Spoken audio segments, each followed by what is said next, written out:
Highwaymen. So, the one thing I really loved about this was... Just one? Well, my top thing I think about this... Top thing. Was the fact that they put a great cast together. Yes, they did. Kevin Costner, Woody Harrelson, Kathy Bates,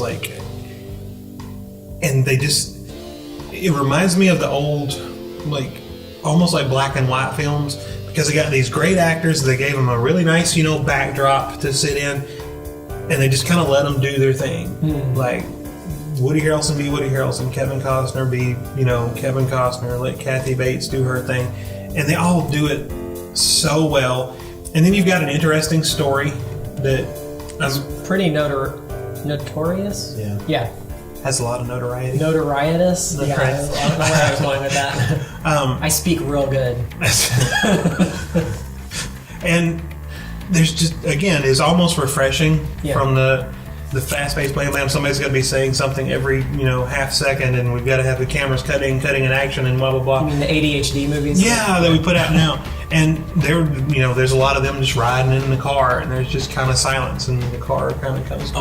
Oh, being so grumpy and old with each other. Yeah, I loved it. It's so great. Just, no, you're not Jim. Kevin Costner won't let Woody Harrelson drive the car. Yeah. Oh, I love why did you turn around? Because you walk like an 85-year-old man. I wanted him just I wanted a deleted scene where he gets out of the car, he's got the map and throws it, and he's got mustard on his tie. He's like...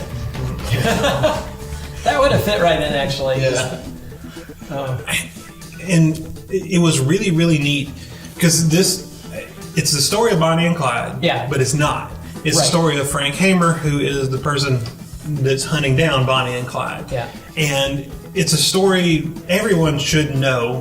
Which, if hopefully. you don't, Bonnie and Clyde were rather famous bank robbers, and they killed a bunch of people. I don't know how many it was by the end. It was a lot of people. Yeah, they basically killed and robbed everywhere they went. Which, at the time, the media had given them this hero persona, and people bought into it, so they became very famous. Yeah, like Robin Hood, and even though they pretty much just killed whoever got in their way, and or at least that's how they portrayed him in this movie, which I don't know what's actually... I have not researched the history, but I knew they killed a bunch of people.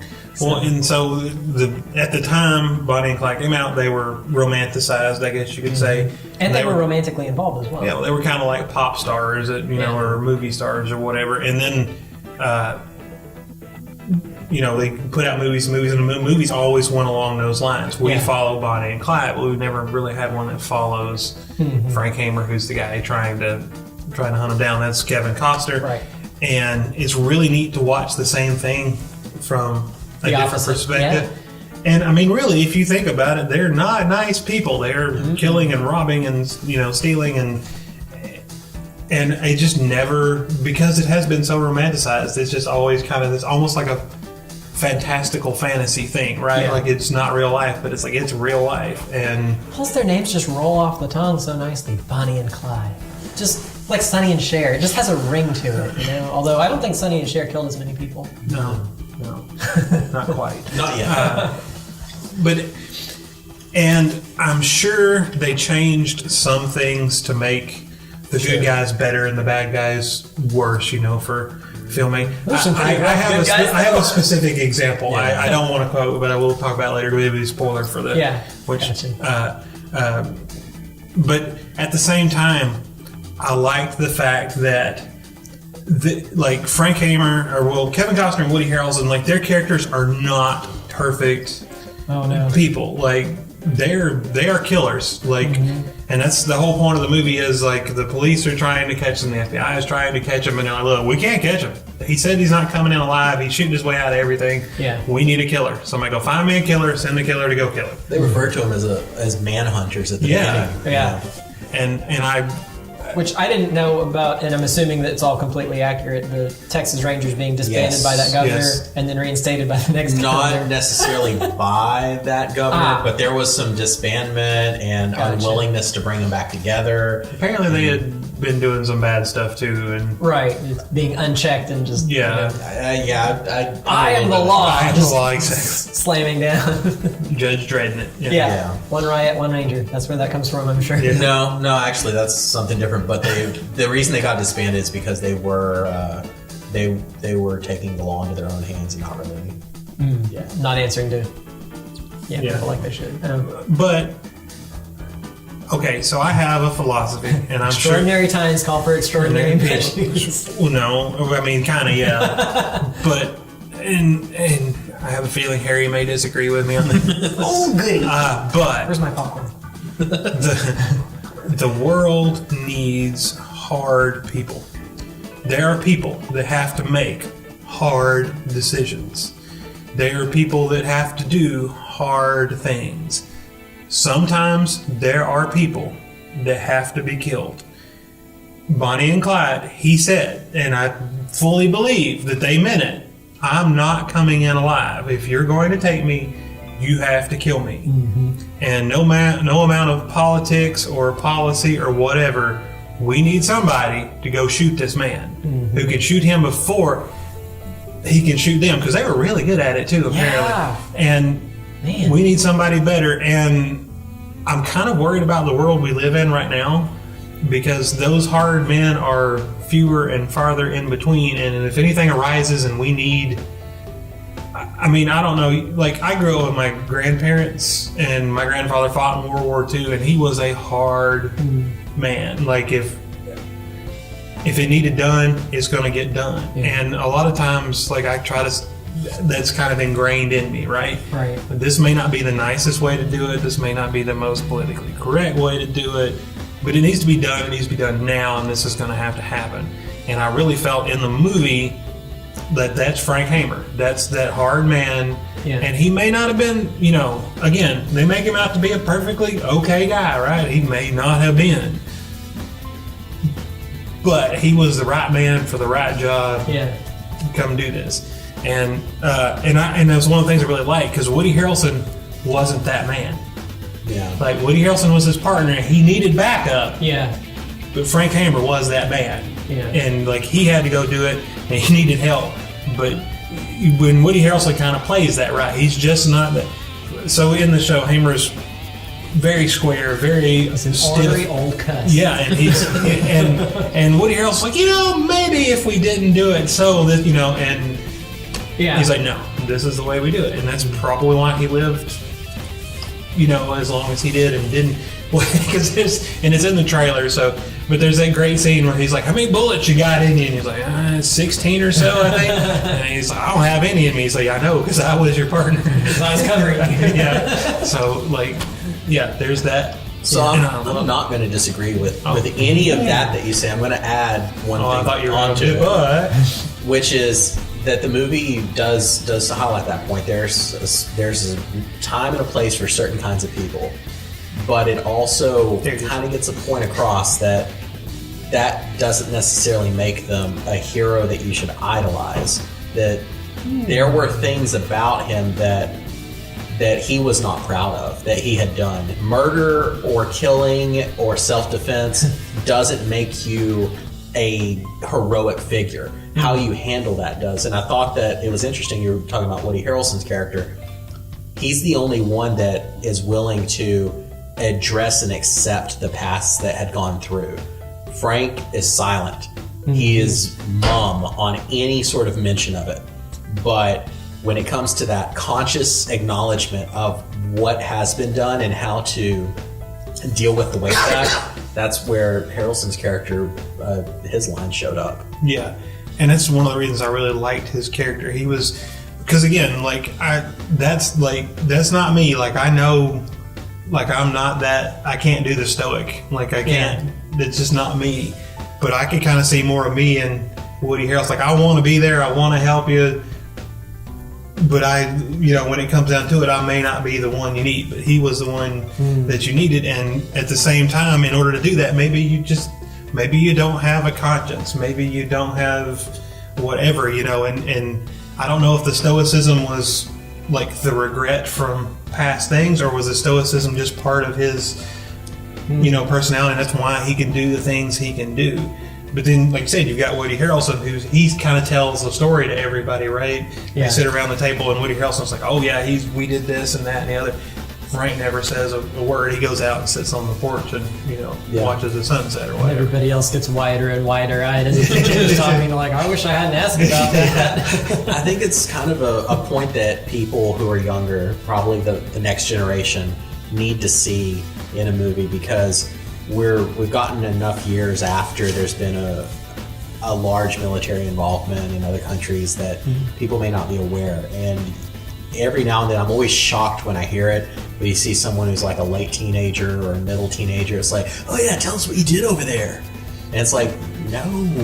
And I think that's one of the things that we grew up with Vietnam veterans. You don't do that. Yeah. Where Frank's character, the way it's presented, you understand how stupid that would be, to be like, oh, tell us what happened in the valley. And it's like, no, don't tell me what happened. Just, hey, what do you need? Are you okay? It's good to see you. Well, and these are not my original thoughts, even though I'm going to claim them as my own. But if you go back to, there needs to be hard men, and they need to do hard things, and I don't have to know about them. Yeah. And I think 99% of the world doesn't, and that's the only reason 99% of the world gets to live the life they live and be happy. And I mean, if you start, and my mother loves these like murder, forensic files and all this, and she has pretty much watched herself into a state of paranoia and make sure the door is locked. I heard a noise. What's that? And I mean, if you really sit down and think about all the things that could kill us at any second, you would be just. Where you just kind of got to do the ostrich and stick your head in the sand and go, whatever. And the scariest thing to me about those shows is like 90% or more of them are killed by people they know. Yeah. So that's not good. It's always that fat bearded guy. I don't know. I'm watching you guys. But I kind of love that. I love the pacing. Oh, it was wonderful. I didn't at the start. I actually felt it. I'm like, man, this is kind of slow. It takes a while for things to develop. I think it's because we're just in the ADD, wham, wham, wham, wham, wham. And I was expecting that, and then after a while, it just becomes cinema, and you're just kind of in it. And you catch the stride, and you just you're going with it, and it's good. I really thought the little squirrely sheriff deputy guy was gonna betray him. He was just too twitchy. I thought that was gonna go sideways also. I found it really endearing that he didn't, though.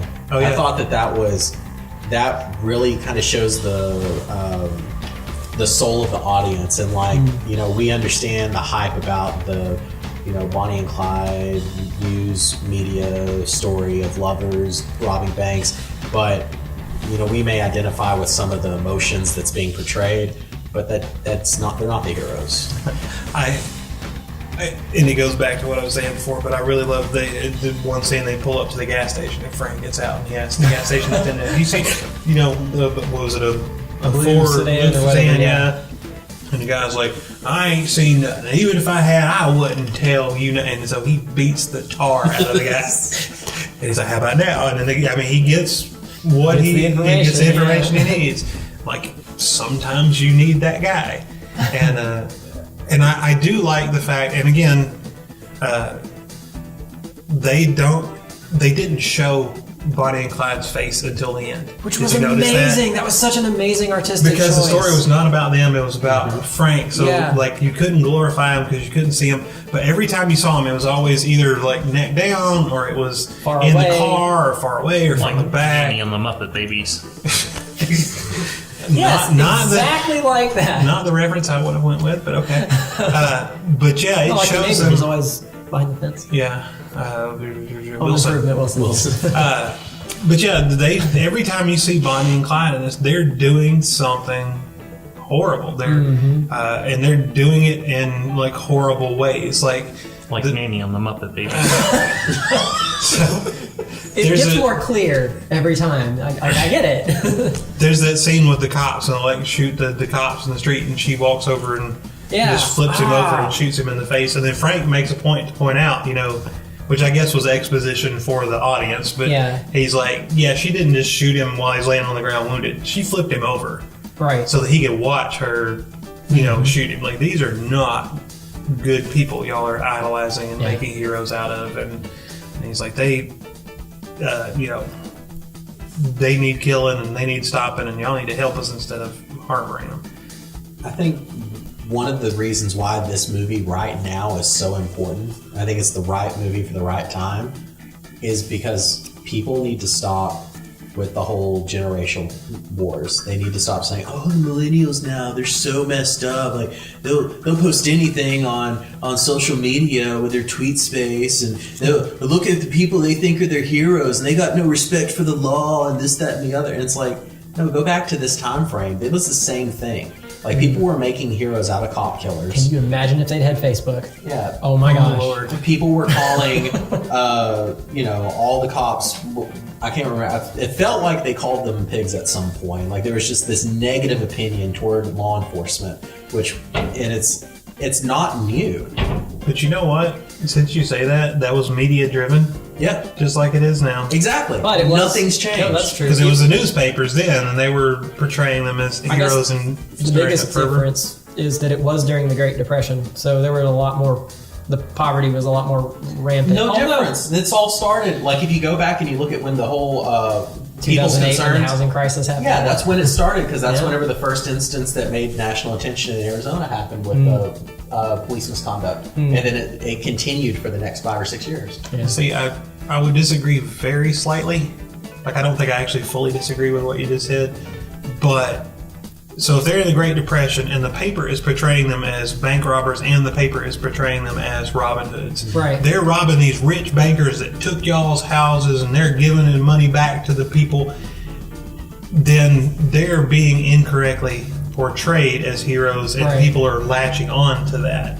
Where I think some of the stuff now, people are not being portrayed as heroes. They're like, this dude just rode up and shot 3 cops for no reason, and people are like, yay! And I'm like, well, no one, which again, they're being influenced because people are telling them to cheer that. Yeah. But there was at least a tiny bit of justification for their, this is why we want you to believe this way, or this is why you believe this way, is because they're doing wrong to the people that, well, I guess that is the same, because they're doing, people are telling you, oh, well, cops are evil, they're doing horrible stuff to you, so people are killing cops, so yeah, and they were back then, they were like, well, the banks are doing horrible things to you, and they're stopping the bank, so. The difference would be that back then, it would be a counter-cultural act that was actually had good bearing, and now it's just 2 wrongs making it right. Yeah. So does anyone know, were Bonnie and Clyde actually giving away the money they were stealing, or were they just spending it on their own stuff? Not intentionally. I think there may have been some instances where they used it as a getaway. Well, I can tell you what I have heard. Throw it and then just drive off. So I have a problem. So I've watched the movie, I watched the other movies, I have watched the documentary, I have heard from my father who's like drove to Louisiana and gone to the museum, and he's followed the path and did all that, and he brought me a book the other day that I haven't read. It's like this thick, that's like from one of the guys telling the story, and so I've gotten the stories from him. So any information I'm relaying is someone else's information, so I never know how. Well, you weren't there, right? You had other things to do, right? I was busy when they were doing that. I was in college.